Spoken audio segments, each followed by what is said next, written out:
seguindo aqui a nossa série sobre disciplinas espirituais. E nessa série, como a gente tem falado, essa série de disciplinas espirituais tratam do modo como o próprio Deus escolheu que o seu povo crescesse no seu próprio conhecimento.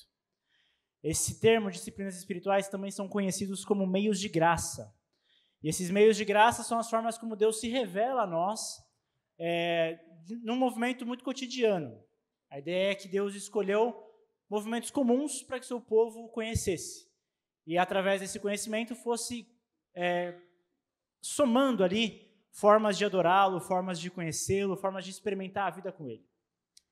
Os hábitos espirituais são esses hábitos que a gente vai fazendo, que vão construindo tijolo a tijolo uma grande casa, uma grande morada, na qual a gente consegue habitar, na qual a gente consegue viver, na qual a gente consegue crescer no nosso relacionamento com Deus. Através desses hábitos, a gente vai remodelando o nosso coração, a gente vai reorientando os nossos afetos, a gente vai reajustando a nossa relação com as pessoas e com o mundo à nossa volta, e a gente vai readequando tudo aquilo que a gente pensa, aquilo que a gente quer, aquilo que a gente faz. E através disso, a gente vai reorientando os afetos, vai reorientando aquilo que a gente prioriza, vai reorientando aquilo que a gente realmente se preocupa e se importa na vida aqui, nessa terra, enquanto a gente aguarda o retorno de Jesus Cristo. E duas coisas que talvez nessa série, não sei se você acompanhou até aqui, se você chegou hoje, basicamente isso que a gente tem falado, e se você já acompanhou as duas últimas pregações, não sei se você reparou que duas coisas são muito cruciais com relação aos hábitos espirituais. Em primeiro lugar, esses hábitos são intencionais. As coisas não acontecem do nada. A gente não chega e começa a meditar na palavra de Deus do nada. Sim, você acordou um dia e fala assim, hoje eu vou meditar, e aí você começa a meditar todos os dias. Hoje eu vou contemplar a face de Deus, e você começa a contemplar isso todos os dias. Hoje eu vou orar, e você começa a orar todos os dias. Não, essas coisas exigem intenção. Você precisa querer fazer essas coisas, organizar o seu coração, a sua rotina para que essas coisas aconteçam. Em segundo lugar, é que esses hábitos são diários, eles precisam ser feitos todos os dias, exaustivamente, rotineiramente. Tem um autor que escreveu um livro chamado Hábitos Espirituais, que é um livro que você não pode passar dessa vida para outra sem ler. E ele fala o seguinte, que esses meios de graça são o material do cristianismo básico do dia a dia, inexpressivamente ordinários, mas espetacularmente potentes pelo Espírito Santo. Esses temas que a gente trabalhou, a meditação na palavra de Deus e a contemplação da face de Deus ou da presença de Deus no último sermão, são temas que são sequenciais. Tem um pastor que eu conheço, que ele é um cara bastante sábio, ele falava um negócio muito interessante para mim uns anos atrás. Ele falou que parece que Deus tem uma área de poder, como se fosse um sinal de Wi-Fi. E quanto mais perto a gente está do roteador do Wi-Fi, mais a gente sente o poder de Deus de verdade se manifestando. E ele falava que as coisas aconteciam de uma forma um pouco mais gradativa. Então, por exemplo, você cantar sozinho na sua casa, você experimenta do poder de Deus de um jeito. Quando você está em comunidade, você experimenta uma potência maior. E ele falava que não há em nenhum lugar no mundo de hoje em que a gente consegue experimentar o poder de Deus de forma mais forte do que na palavra dele. Houve um jeito só, um momento só da história em que a palavra de Deus ou o poder de Deus pôde ser experimentado de uma forma maior que a sua palavra, que foi quando o próprio Cristo esteve conosco. Mas quando a gente se encontra com a palavra de Deus, ali a gente experimenta o verdadeiro poder de Deus. E hoje a gente vai falar da resposta que a gente tem que dar à contemplação que a gente experimenta no dia a dia quando a gente lida com esses hábitos espirituais. Então, eu te convido a abrir a sua Bíblia em Romanos 12. A gente vai ler os versos 1 e 2. Romanos 12, 1 e 2. Eu te convido a abrir para você acompanhar a leitura comigo, ainda que o texto seja projetado. Diz assim a palavra de Deus: Portanto, irmãos, suplico-lhes que entreguem seu corpo a Deus por causa de tudo que Ele fez por vocês. Que seja um sacrifício vivo e santo, do tipo que Deus considera agradável. Essa é a verdadeira forma de adorá-lo. Não imitem o comportamento e os costumes deste mundo, mas deixem que Deus os transforme por meio de uma mudança em seu modo de pensar, a fim de que experimentem a boa, agradável e perfeita vontade de Deus para vocês. Baixe sua cabeça, meu querido, e vamos orar. Pai, a tua palavra foi lida e através dela, ó Deus, o teu Santo Espírito testifique em nossos corações das tuas verdades, daquilo que o Senhor preparou para nós. Dá, ó Deus, que nesse instante, ó Deus, somente aquilo que é dito na tua palavra permaneça em nossos corações e que ela possa remodelar, ó Deus, nosso jeito de pensar, que ela possa remodelar a forma como lidamos com o dia a dia, que ela possa, ó Deus, orientar os nossos corações para te adorar em espírito e em verdade. E assim, ó Deus, passemos a experimentar aquilo que o Senhor nos diz nas nossas vidas, nos nossos corpos, nos nossos corações, ó Deus, e nas nossas mentes. Nós assim te oramos, ó Pai, no nome de Jesus. Amém. Eu não sei como é que você é com relação aos seus hábitos. Via de regra, a gente tem dois tipos de pessoas. E você, geralmente, provavelmente é uma dessas duas. E eu me arrisco a dizer que você é uma dessas duas, inclusive. Você provavelmente é o tipo de pessoa que vive na inércia da vida. É aquela pessoa que fala assim, eu não tenho rotina. Eu acordo a hora que dá. Eu vivo a vida simulando que eu estou em um constante estado vegetativo. Você não pode ver um feriado que você já vai aproveitar para dormir às 3 da manhã, assistindo série da Netflix ou jogando videogame. Você vai acordar meio-dia, né? E aí o seu café da manhã é o seu almoço, quer dizer, você toma café da manhã na hora do almoço, você almoça no horário da janta, e aí você ainda faz uma boquinha de noite com a galera porque você está querendo só, não, mano, esse negócio de rotina aí não é para mim. E aí você é um tipo de pessoa que gasta seu horário do tipo assim, você tem 5 despertadores, né? Vamos supor que você precisa acordar às 6h30. Você já programa para 5h30. E aí dá 5h30, 5h45, 5h45, 5h50, 5h50, e vai de 5 em 5 minutos. Aí você acorda, porque você desiste, e fala assim, vou ficar 20 minutos aqui no meu Instagram rapidinho.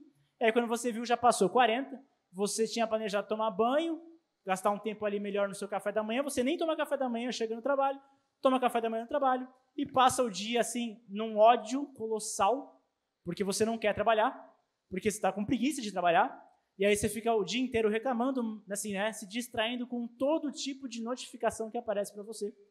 E aí assim você vai vivendo a vida, e a vida vai vivendo com você, e aquela coisa vai acontecendo. Você pode ser o segundo tipo de gente, que é o tipo de gente que é aquele cara que trabalha enquanto você dorme.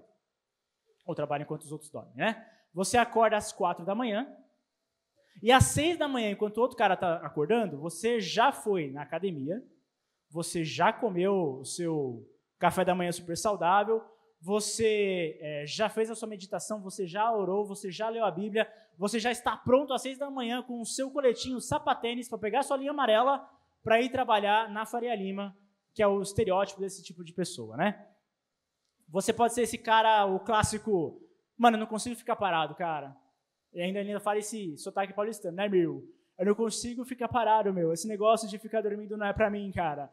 Eu acordo 4 da manhã depois, assim, e aí eu vou pro trabalho, e aí, né, o schedule tá muito apertado, meu. Você pode ser esse tipo de gente. O que eu acho que é mais curioso desses dois tipos de gente, e que a gente se enquadra muito na nossa vida, é que esses dois grupos têm uma coisa em comum, que é a culpa. Os dois entendem e reconhecem que eles podem fazer mais. O cara a pessoa que acorda a hora que dá e acorda vivendo a vida do mesmo jeito todos os dias, é uma pessoa que pensa, putz, eu podia estar fazendo mais coisa da minha vida. E aí você se sente culpado se você for uma dessas pessoas. Se você for a pessoa oposta, você se sente culpado do mesmo jeito. Porque você faz, e nunca é suficiente. Você está fazendo, e aí? Dá para fazer mais. Aqueles 5 minutinhos que você gastou um pouco mais no banheiro, você podia ter feito alguma coisa mais útil do seu tempo. Você podia dizer, por exemplo, que a primeira pessoa é uma pessoa preguiçosa. É uma coisa possível de se dizer. Você pode chamar a segunda pessoa de gananciosa. Você pode dizer que as duas sabem aproveitar a vida. Uma delas sabendo levar a vida de boa, e a outra sabendo aproveitar o tempo dela.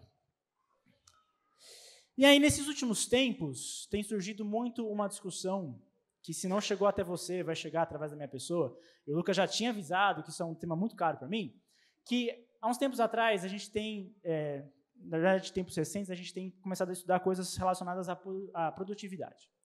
Ao quanto eu posso produzir no tempo que me é disponível. A poder realmente aproveitar o tempo para fazer coisas boas. E a produtividade fala bastante desse equilíbrio entre fazer e descansar. Fazer e descansar. E aí, de fato, a gente até entende nesses movimentos de construir hábitos que vão me levar a construir coisas grandes daqui a alguns anos no futuro, é que esses teóricos de produtividade falam uma coisa que é muito clara. Se você não estabelecer um objetivo na sua vida, a vida vai estabelecer um objetivo para você. Então, se você realmente não arregaçar suas mangas e começar a tentar mudar a sua rotina, você vai seguir uma rotina que diz alguma coisa sobre você. E aí, para pensar o seguinte, se eu preciso arregaçar minha manga e ter o estilo de vida que eu quero ter para construir alguma coisa relevante no meu futuro, eu posso afirmar a mesma coisa do contrário. Se eu observar os seus hábitos, se eu observar o que você faz e como você faz, eu consigo entender para onde você está indo. Se eu não estabeleço um objetivo para a vida estabelece um objetivo para mim. Aí você fica zoando um negócio lá em casa que é, sempre ela faz isso, então jocoso, tá, gente? Então, quem fala em planejar, planeja falhar, né? Ela sempre zoa, quando eu falo alguma coisa de produtividade lá em casa, ela sempre traz esse verbo aí, esse ditado. Neste texto, o apóstolo Paulo está pegando esse princípio. Esse princípio das coisas que a gente faz e da forma como a gente faz as coisas. E ele coloca 3 coisinhas que são muito importantes para nós no dia de hoje. A primeira delas é que o que a gente faz revela a quem a gente adora. A segunda coisa é que ele mostra para nós qual que é o verdadeiro tipo de adoração que a gente tem que ter. E a terceira coisa é qual é a motivação que nós devemos ter para adorar a Deus. O Tim Keller, pastor meio que patrono aqui dessa igreja, né? Todo mundo gosta dele, todo mundo cita ele. Ele diz um negócio no Igreja Centrada, ele cita um autor, um romancista chamado David Foster Wallace, e ele fala que esse romancista ateu foi fazer um discurso numa universidade que ele tinha se formado uns anos antes, no ano de 2005. Ele faz esse discurso e poucos dias depois ele tira a sua vida. E ele diz o seguinte: todo mundo adora alguma coisa. A única escolha que temos de fazer é o que adorar.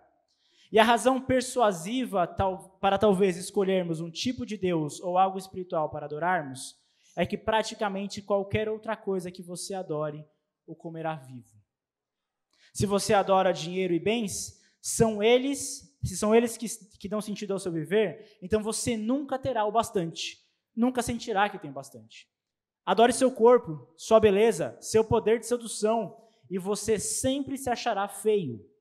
E quando o tempo e a idade começarem a aparecer, você morrerá milhões de vezes antes que lamentem de verdade a sua morte. Adore o poder e acabará se achando fraco e amedrontado, e sentirá a necessidade de ter cada vez mais poder sobre os outros para anestesiar seu próprio medo. Adore seu intelecto, enxergando-se como alguém inteligente, e acabará se sentindo estúpido, uma fraude, sempre à beira de ser descoberto. Mas o que há de insidioso nessas formas de adoração é que elas são inconsistentes. São configurações padrão da nossa vida. João Calvino, reformador do século XVI, disse o seguinte: os ídolos já estavam em uso antes que a ambição de consagrar as imagens dos mortos se fortalecesse, da qual, com frequência, se faz menção nos escritores profanos, consta em Moisés. Quando narra que Raquel roubou os ídolos de seu pai, fala como que de um vício comum, onde é permitido concluir que o pensamento humano é, por assim dizer, uma eterna fábrica de ídolos. O pensamento humano é, por assim dizer, uma eterna fábrica de ídolos. Não há nada que você faça que aponte para um Deus, não aponte para um Deus. A forma como você lida com as coisas indicam ao Deus a quem você adora. Se, por exemplo, você não lida bem com dinheiro, se você se sente angustiado, gente, lidar bem com o dinheiro não é ser controlado financeiramente. Ser controlado financeiramente, ter uma planilha financeira, pode indicar muito bem uma ganância. Muito bem, uma ganância. Uma pessoa que não coloca no seu encaixe financeiro que ele tem que se gastar pelo outro, é uma pessoa gananciosa. Se, por exemplo, você acorda às 6 da manhã para trabalhar murmurando, você de fato pode ser uma pessoa que não adora o Deus verdadeiro, que não se alegra com aquilo que Deus te dá. Você pode ser uma pessoa murmuradora, insatisfeita, ingrata. Da mesma forma que se você acorda às 4 da manhã para tentar fazer tudo aquilo que as 24 horas do seu dia não contemplam, que não conseguem alcançar seu nível de perfeição, você da mesma forma pode ser uma pessoa ingrata, que não agradece a Deus pelo tempo que Ele te dá e não tenta fazer o melhor naquilo que Deus te deu. Tudo aquilo que a gente faz demonstra o Deus a quem a gente adora. E esse é o ponto de Paulo aqui. Paulo está partindo do pressuposto, e ele está escrevendo esta carta a uma igreja que sabia disso, que vem de contextos idólatras anteriores. Ele fala, meus queridos, há uma forma de adorar a Deus, porque de fato nós somos adoradores.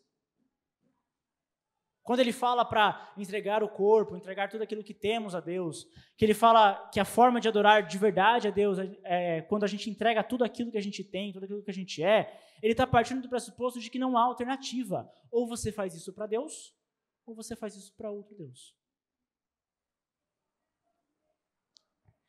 E aí, Paulo vai dizer e vai retomar uma ideia que vem do próprio Cristo.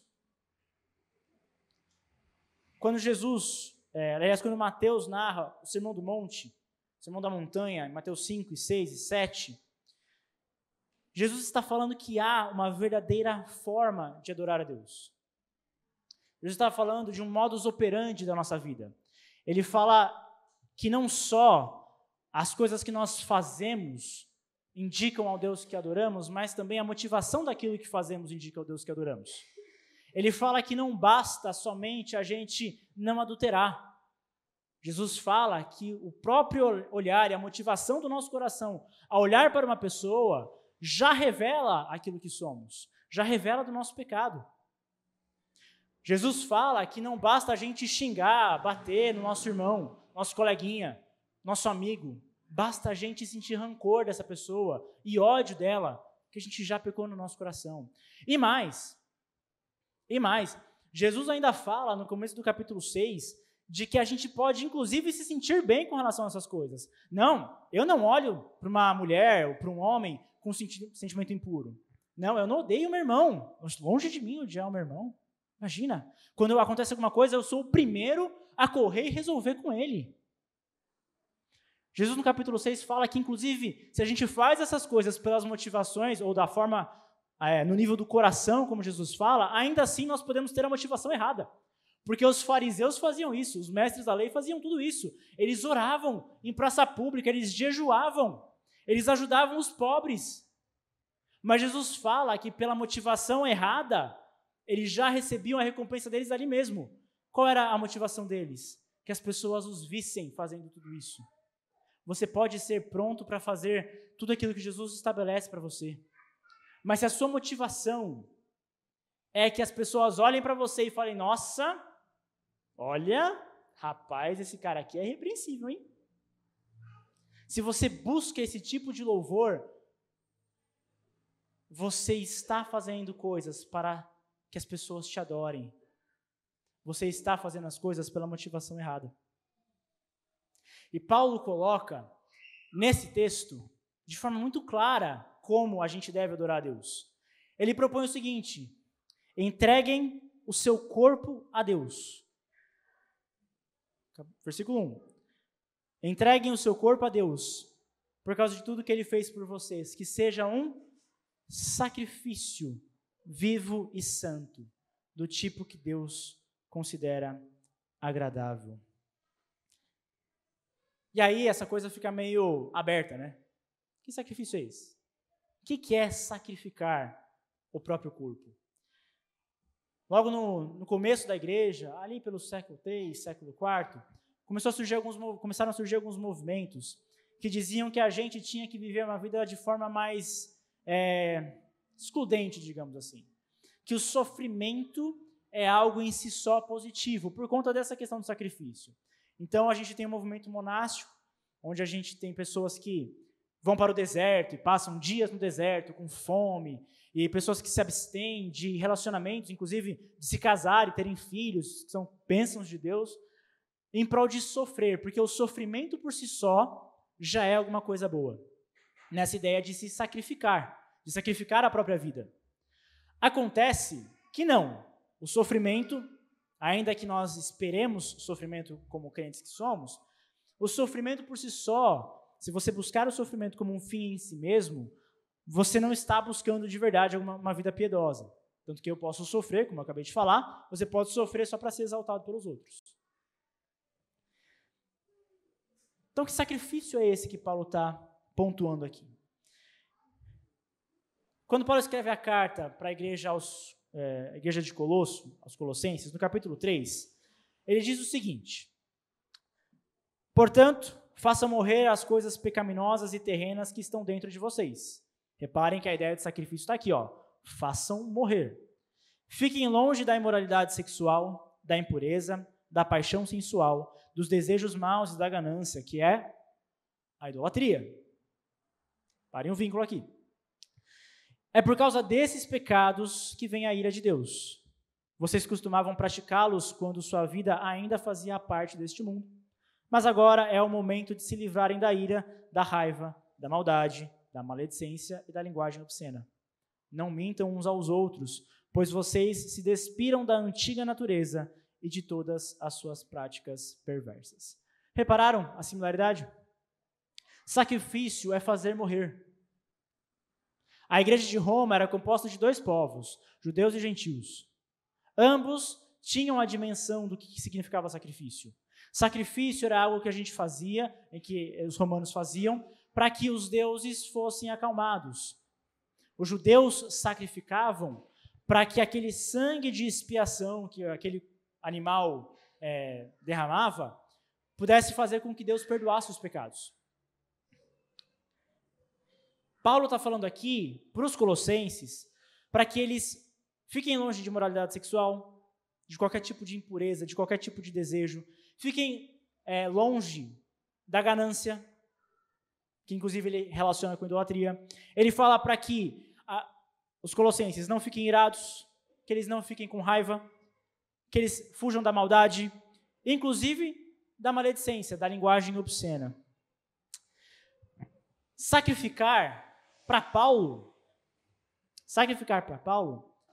é colocar tudo isso e matar tudo isso, é fazer morrer todas essas coisas. E alguns desses pecados que Paulo lista aqui podem ser muito distantes para alguns de nós. Você pode falar assim, não, Jonas, imagina, sou uma pessoa impecável. Impecável. Raiva? Cara, eu nem sei quando as pessoas me ofendem. Eu vou lá ficar com raiva da pessoa? Eu só vivo nesse estado vegetativo aqui, eu não discuto com ninguém. Sou casado aqui há anos com a mesma pessoa, a gente nunca teve nenhum problema sexual. Tudo perfeito aqui para mim. Mas o que Paulo está dizendo aqui, talvez, especialmente no texto de Romanos, e que talvez não fique claro na sua vida, é que ele está falando para a gente não imitar os costumes e comportamentos deste mundo. E aí a gente passa a entender que não é só esses pecados gigantescos, visíveis, que a gente pratica, que estão em jogo aqui no sacrifício. A gente precisa começar a sacrificar outras coisinhas que o mundo tornou natural. Todo mundo viu o vídeo do Felco aqui, né? Imagino. Um vídeo sobre adultização. Essa semana, caso você não tenha visto, só para contextualizar, é verdade. O Felco é um influenciador. Ele fez um vídeo sobre a forma como jovens e adolescentes, na verdade adolescentes, menores de idade, são sexualizados em redes sociais. E como isso é usado pelos tutores dessas crianças, desses jovens, para monetização, para ganhar dinheiro. E aí ele fez essa denúncia, um vídeo de 50 minutos, é muito interessante o vídeo para revelar várias coisas, e agora o processo está correndo, enfim, a coisa está acontecendo, contra inclusive essas pessoas que monetizam em cima de um comportamento sexual com adolescentes, ou monetizam em cima de crianças. Só que o que é curioso, que eu fiquei pensando essa semana, quando eu estava estudando para a pregação de hoje, é que, em que momento, quando é que foi que a gente achou que rebolar de biquíni e sem camiseta numa rede social é normal até para um adulto? Quando é que a gente normalizou? Quando é que a gente normalizou que postar uma foto na academia para as pessoas te elogiarem é uma coisa que até um adulto pode fazer? Quando é que a gente normalizou que falar mal de colega de trabalho é uma coisa que a gente pode fazer? Quando é que a gente normalizou ficar achando que as pessoas pensam em nós o tanto quanto que a gente pensa em nós mesmos? Porque você pode falar, nossa, você viu como é que fulano me olhou hoje na igreja? Então é estranho, né? Acho que ele está chateado comigo, mas eu não fiz nada para ele. E aí você fica a semana inteira matutando isso, e aí fica crescendo essas coisas no seu coração. E aí quando você chega para a pessoa, até mesmo uma pessoa que te ofendeu de algum jeito, e você vai chegar para essa pessoa e pensar, nossa, agora eu vou lavar a roupa suja. Quando é que a gente normalizou lavar a roupa suja? Crente não lava roupa suja não, irmão. Crente não ganha discussão. Crente ganha a pessoa.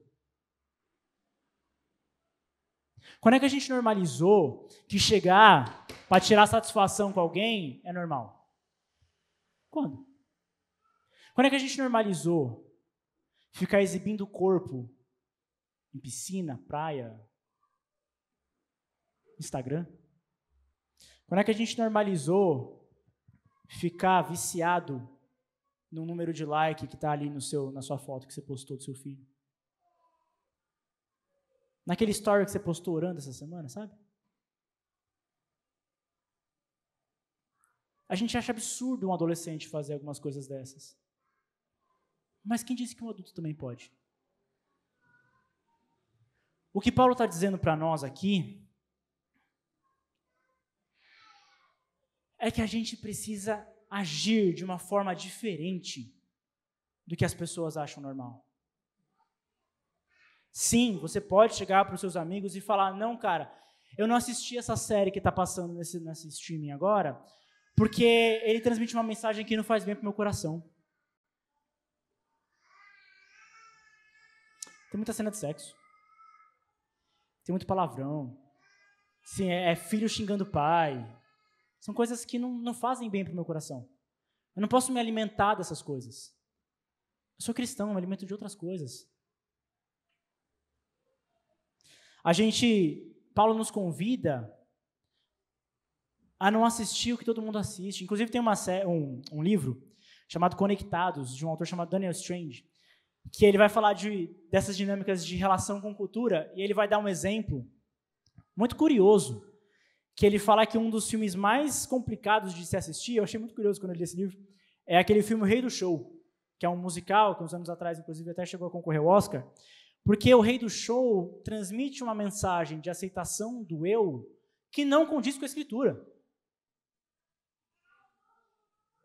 Ele fala assim, nós estamos alimentando os nossos corações com filmes desse tipo de mensagem, que a gente tem que se aceitar e tudo mais, mas o que a Escritura nos diz é exatamente o oposto.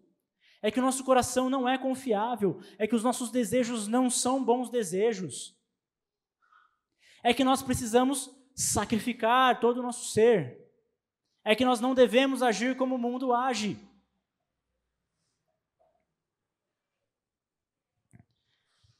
Se de fato o mundo gasta tempo com determinados tipos de coisa, que você sabe que a Bíblia ruma num outro caminho, você não pode gastar esse tempo. Se você sabe que o mundo vive numa numa estética que faz tentar parecer que a vida dessas pessoas é melhor, é mais bonita, etc., a gente não pode viver assim. A nossa vida não é uma vida de holofote para nós.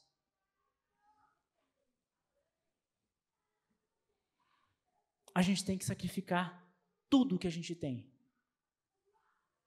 Tudo que a gente tem. Essa é a forma que Deus considera agradável.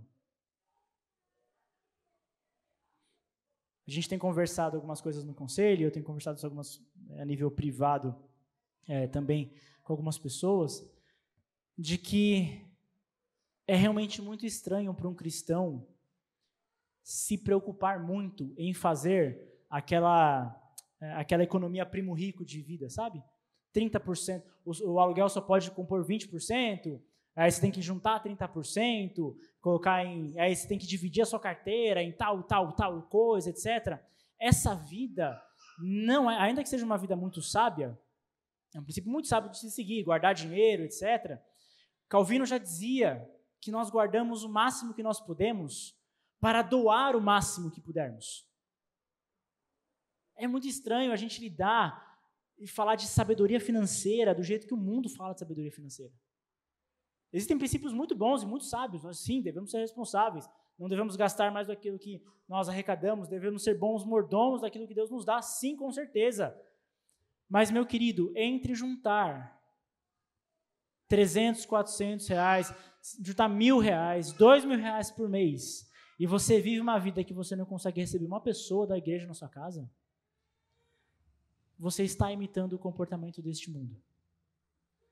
Você está imitando o comportamento deste mundo.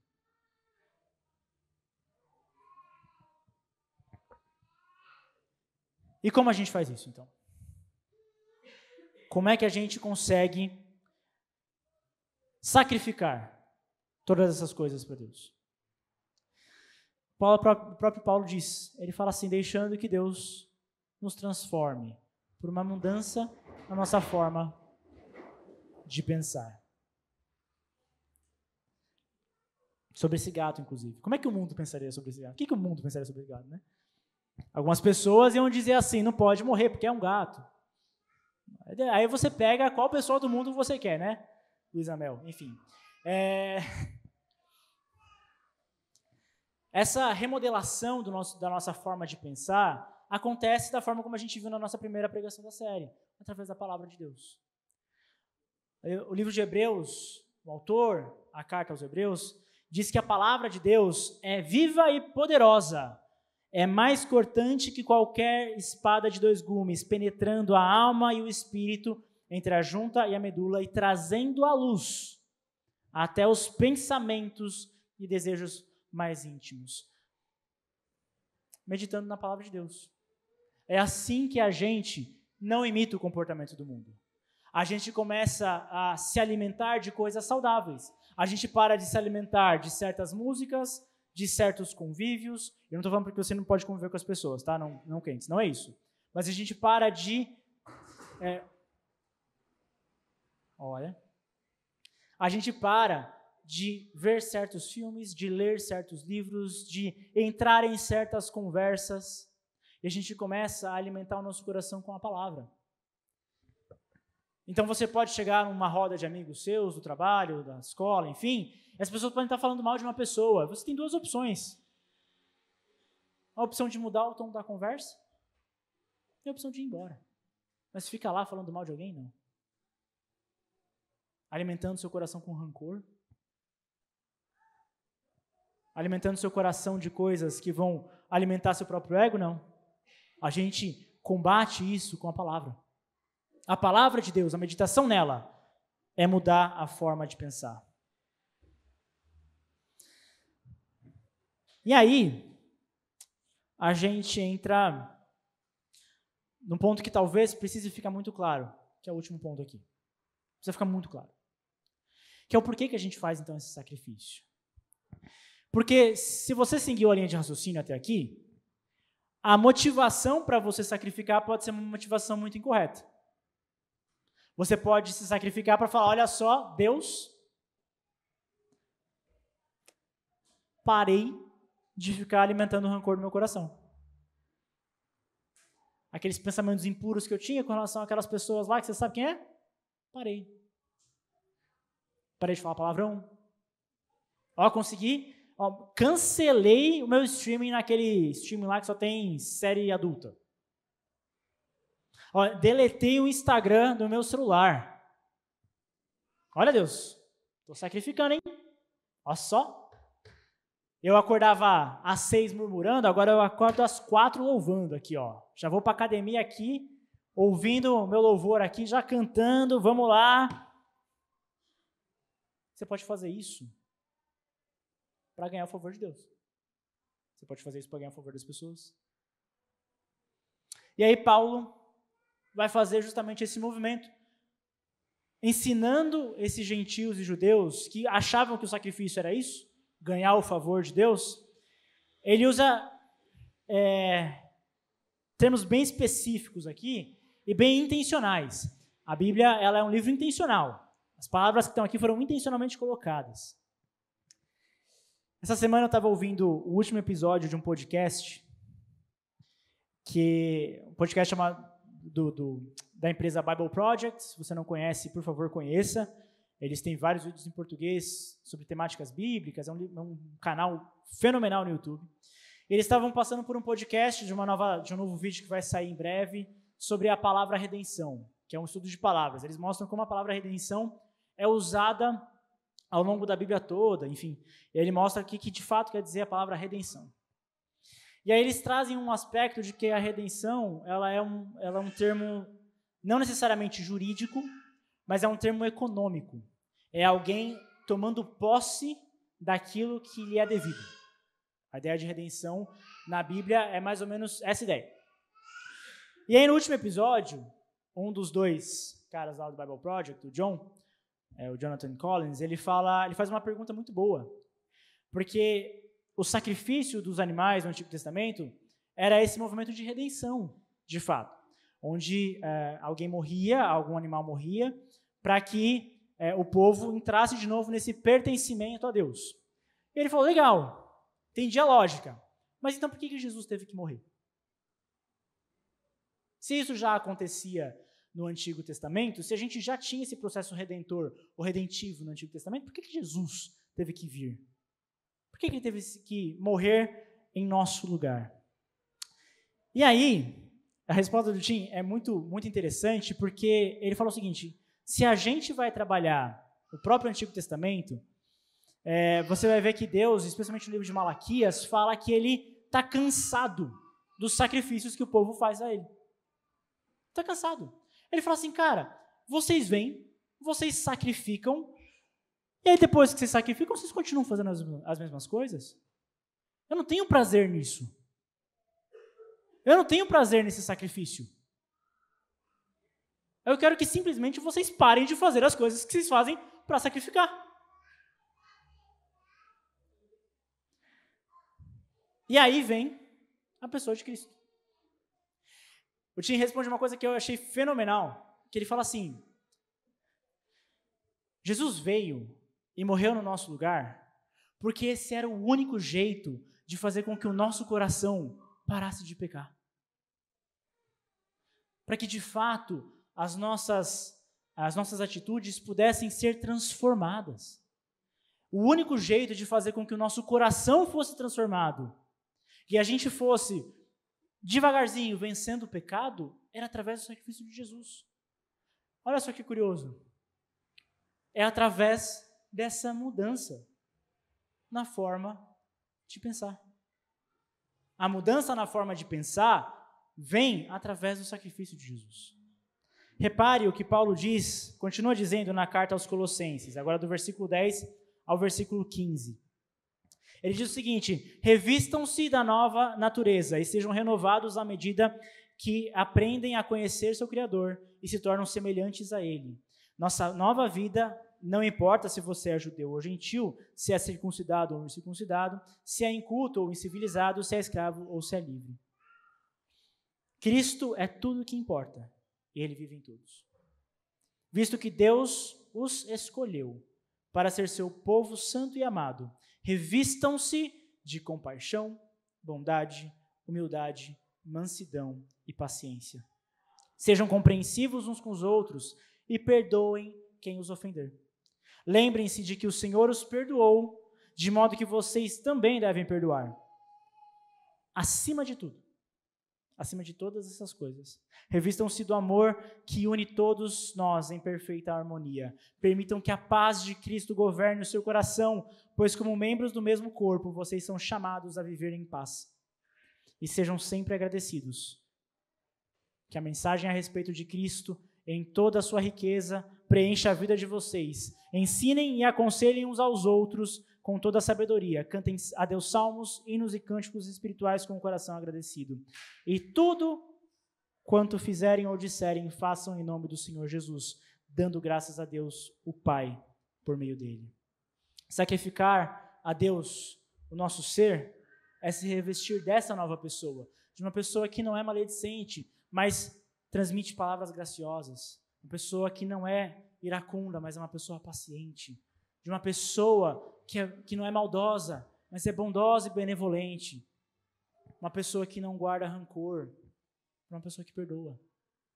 Se revestir, esse movimento nas cartas paulinas é muito comum, a gente tem que se despir do velho homem, mas temos que nos revestir desse novo homem. Paulo coloca esse sacrifício, não só, o sacrifício de Jesus, não só como a possibilidade de não pecarmos, mas como motivação para que a gente não peque. Ele fala o seguinte: irmãos, suplico-lhes que entreguem o seu corpo a Deus por causa de tudo o que Ele fez por vocês. Não é só poder não pecar. Nós não temos só a possibilidade de não pecar agora em Cristo Jesus, mas através do sacrifício que Ele fez por nós, que nos transformou o coração, nós temos a motivação correta. Nós devemos sacrificar tudo que temos por causa de tudo que Ele fez por nós. E o que Ele fez por nós? O capítulo 11 de Romanos diz isso. Ele fala o seguinte,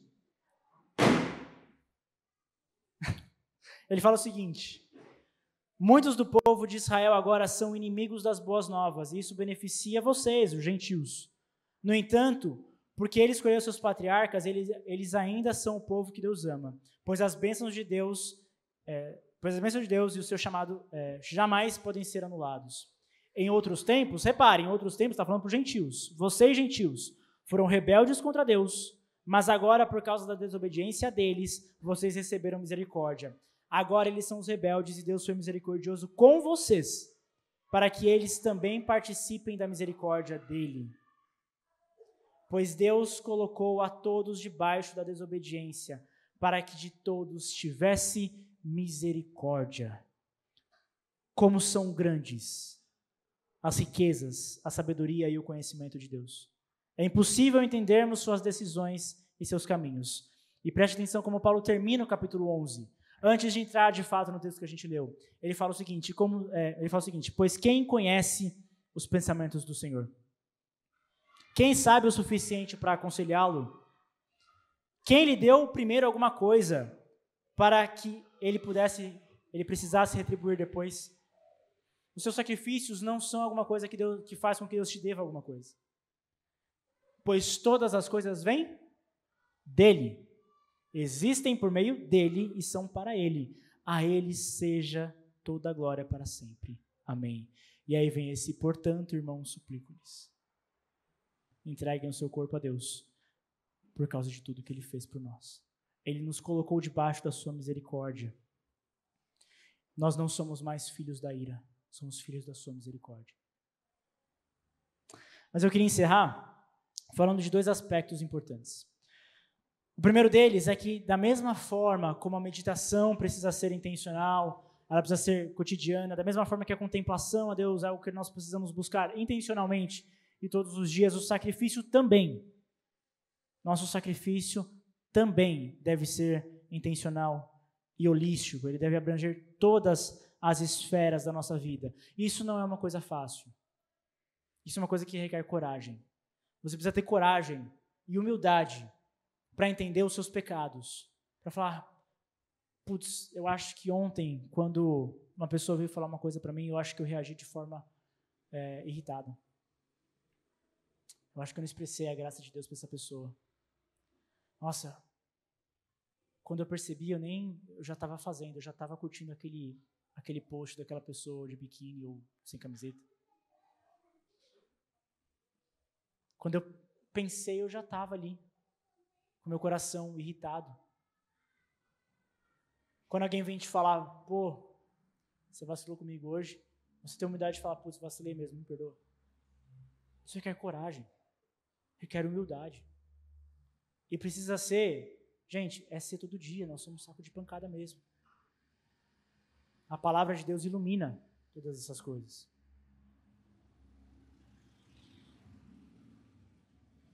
Esses movimentos de sacrifício são a verdadeira forma de adorar a Deus. Nós devemos adorá-lo, buscar a face de Deus em contemplação, meditar em sua palavra é buscar adorá-lo. É para isso que nós fazemos todas essas coisas. E aí entra o segundo ponto importante, é que pela adoração ser alguma coisa que precisa ser feita com todo o nosso ser, ela precisa invadir todos os momentos da nossa vida. Quanto tempo da sua vida você gasta adorando a Deus? Quanto tempo da sua vida você gasta adorando a Deus? Não só no seu quarto, de porta fechada, como o próprio Jesus nos manda fazer, mas quanto tempo você move a sua casa para adorar a Deus em comunidade?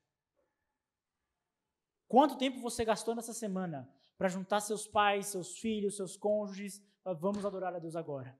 Vamos orar a Ele, vamos buscar a sua palavra, vamos ler a sua palavra, vamos cantar hinos.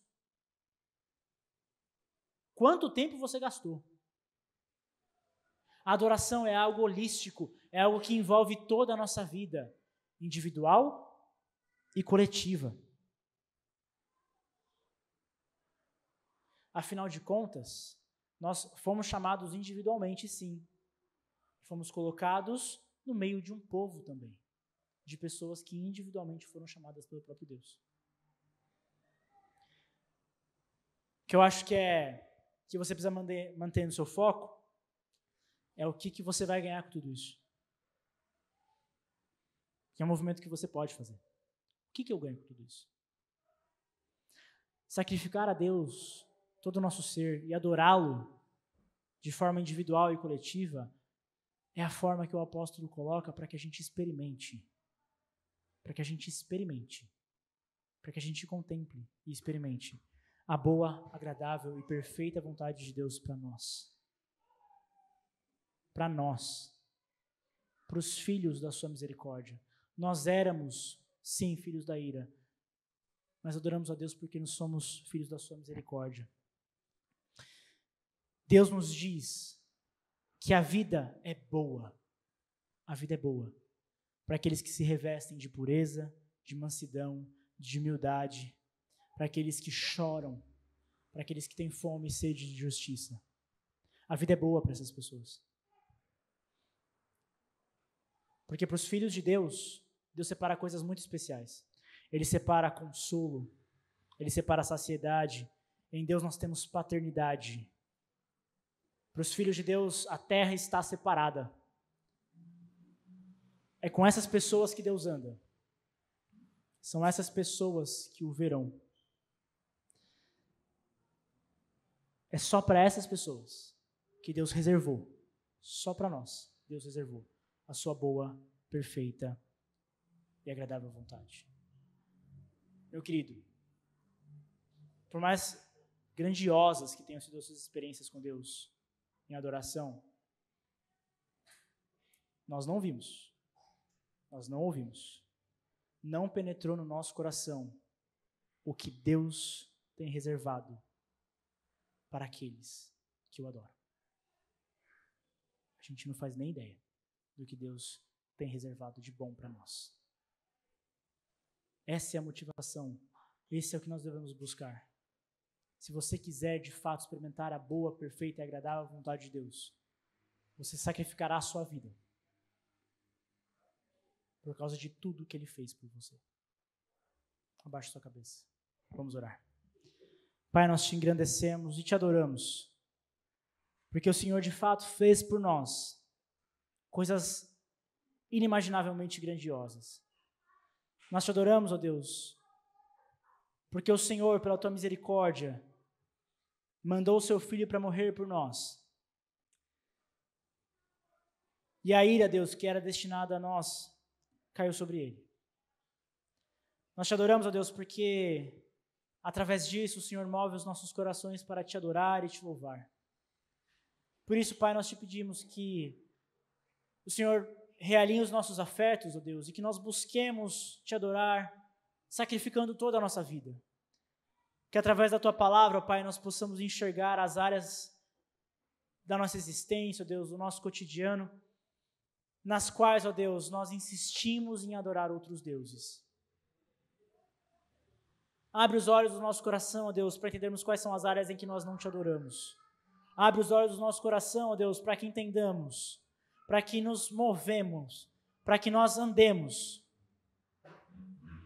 em direção a essa série de hábitos, ó Deus, desses meios de graça que o Senhor estabeleceu e determinou na tua palavra, para que nós usufruamos, ó Deus, da tua boa vontade, para que nós andemos, ó Deus, nos teus caminhos e possamos experimentar uma vida contigo. Louvado seja o teu nome, ó Deus, por tudo que o Senhor fez por nós. E dá-nos um coração grato por causa do sacrifício e da ressurreição de Jesus. É por meio dele que nós oramos, Pai. Amém.